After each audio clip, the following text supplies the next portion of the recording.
2023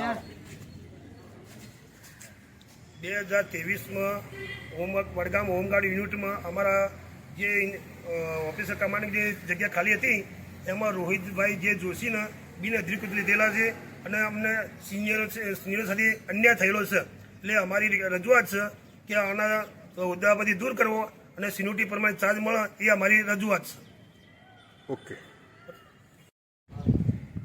મારું નામ કરુણસિંહ ડુંગરસિંહ પરમાર. હું વડગામ 1990થી ભરતી છું.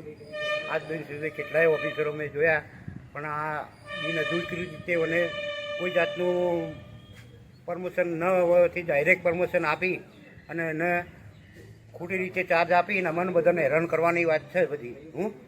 એટલે અમે અમારો ન્યાય મળે આ બાબતે અને આવા ભ્રષ્ટાચારી અધિકારી અને દૂર કરવો સત્તા ઉપરથી અમને બધાનો ન્યાય મળે એ બાબતે અને સિનિયરિટી પણ મને ચાર્જ મળે એ બાબતે અમે રજૂઆત કરી છે સાહેબ. ઓકે. મારું નામ ચૌહાણ નરેશભાઈ બી. છેલ્લા 10-12 વર્ષથી હું હોમગાર્ડમાં ફરજ બજાવું છું. અત્યારે મારા ઘોડાની તકલીફ છે 2 પગે. આના ઉપર મારું ગુજરાન ચાલી રહ્યું છે. તો અત્યારે લોકો મને નોકરી નથી આપતા. તો મારું કહેવું એટલું જ છે કે જે સિનિયરિટી પ્રમાણે જે ચાર્જ મળતો હોય એમને ચાર્જ આપવો એ મારી અરજી છે. મારું નામ મહેન્દ્ર કે પરમાર છે.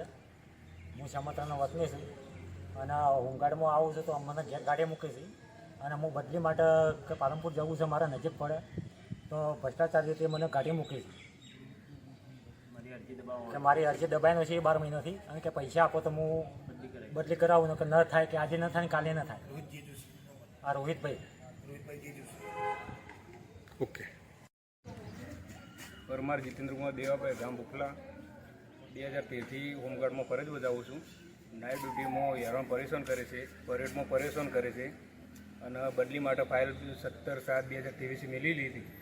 6 મહિના ફાઇલ પાલનપુર કચેરી પડી રાખીને પછી વાપસ હોય વડગામ કચેરી મોકલી દીધી છે અને એનું કોઈ કામગીરી થઈ નથી.